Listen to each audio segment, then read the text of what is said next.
लेती हैं। तो रामचंद्र जी ने अपनी पत्नी को झुकने नहीं दिया, दोनों कांधे पकड़ के उनको उठा लिया और फरमाया राम रामाय नमः, राम रामाय सत्यम अस्ति। है सीता, मैं राम हूं तेरा और तेरे राम का राम है ऊपर वाला। संस्कृत ग्रामर में ये राम रामाय जब राम के साथ आए आ जाए तो उसका माना होता का लिए, के लिए, को लिए, की लिए।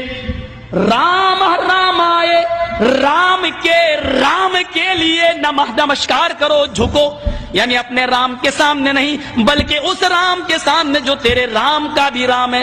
ऐ सीता, मैं तेरा राम हूं और तेरे राम का राम है ऊपर वाला। राम रामाय नमः, अपने राम को प्रणाम न कर बल्कि उस राम के सामने झुक जो तेरे भी राम का राम है। इसलिए हिंदुओं में जब कोई मर जाता तो कहते हैं राम राम सत्य है।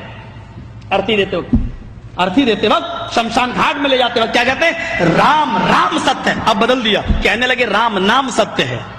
हालांकि संस्कृत नहीं बदल सकते। राम रामाय सत्यम अस्ति, राम का राम सच्चा है, यानी राम राम सच्चा है। मतलब ये हुआ हाय मरने वाले तू मर गया, अब रामचंद्र जी तेरी जिंदगी के मालिक नहीं, अब तो राम का राम जाने कि तेरे साथ क्या मामला होगा, तूने अमल कैसे किए, तूने करतूत कैसे किए। राम का राम ही सच्चा है। फमन यामल मिस्काल ज़र्रतिन खैरन यरा वमन यामल मिस्काल ज़र्रतिन शर्रन यरा। एक नहीं 1,00,000 कुरान खानी कर डालो, एक नहीं 1,00,000 कुरान पढ़ के मरने वाले पे बख्श दो, मरने वाले को कुछ भी सवाब नहीं मिलेगा।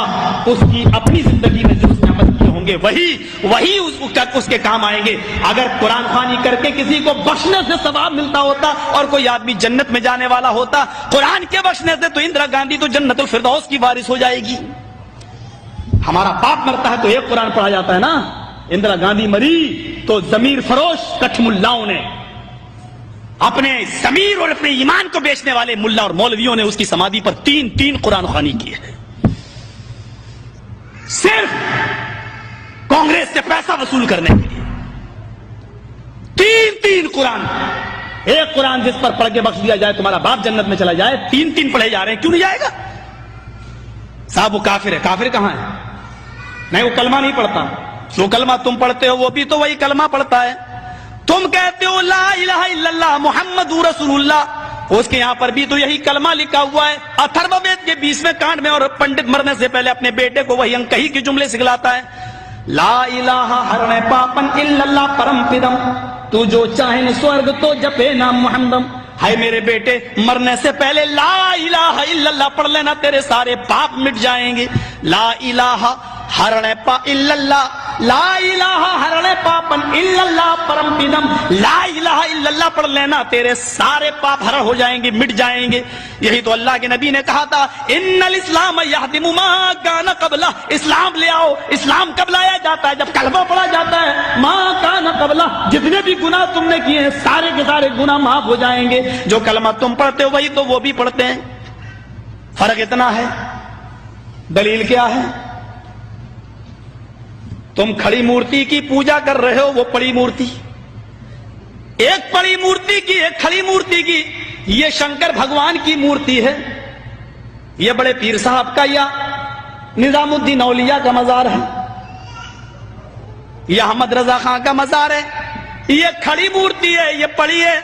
जो काम इस पे हो रहा है वही काम तो इस पे भी हो रहा है, वरना मुझे बता दो।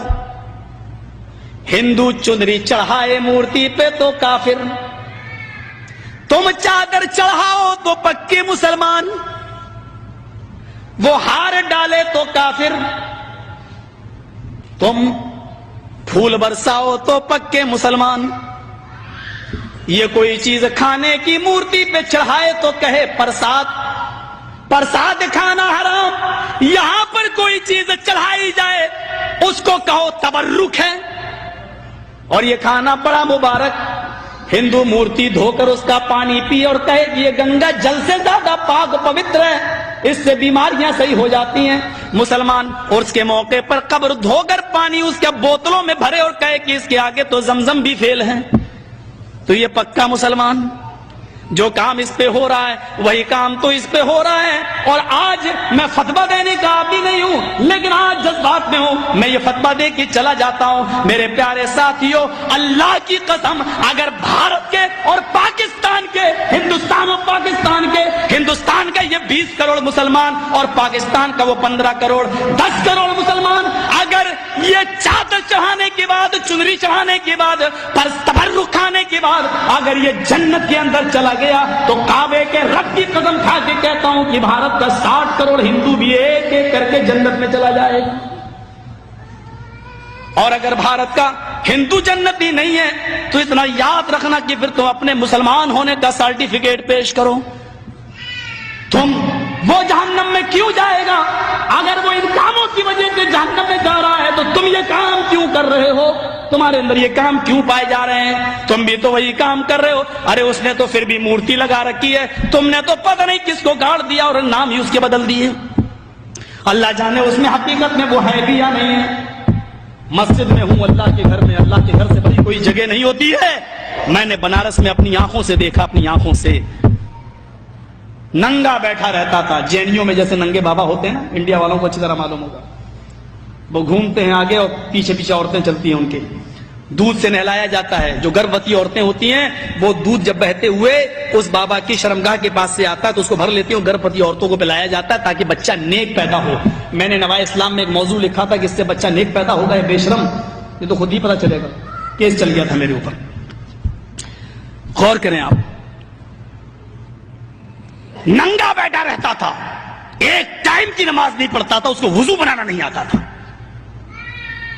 مر گیا جب وہ، اس کا مزار بنا دیا گیا. 3 سال کے بعد اس کا نام رکھ دیا گیا ننگا بابا. نام بھی ہے ننگا بابا. ان کو نام بھی ایسے ہی ملیں گے، اللہ کی قسم ان کو صحیح نام بھی نہیں مل سکتے. ننگا بابا. ذرا بتاؤ کہ ننگا رہنا کون سی شریعت میں ہے؟ کون سا مذہب ننگا رہنے کی تعلیم دیتا ہے؟ کون سی تہذیب ہے ننگا رہنے کی؟ اور یہ نام تک رکھا گیا ننگا بابا. بابا پر رکھا ہوا ننگا بابا باقاعدہ. جیسے بریلی کے اندر تھا کتا بابا، اب تو بدل دیا لوگوں نے، کہتے کتب بابا. کتب کر دیا. لیکن رکشے والے سے کہو کتب شاہ کے مزار پہ جانا تو جانتا ہی نہیں جب تک یہ نہ کہو کتا بابا. ایک کا نام ہے پتنگ بابا. کسی شریف انسان کا کام ہے پتنگ اڑانے کا؟ نام رکھا گیا پتنگ بابا. بنگلور سائڈ میں چلے جاؤ، مجھے میرے دوستوں نے دکھلایا جنگلی بابا. کون نام ہے؟ نام تو پہلے اچھے رکھ لو یار.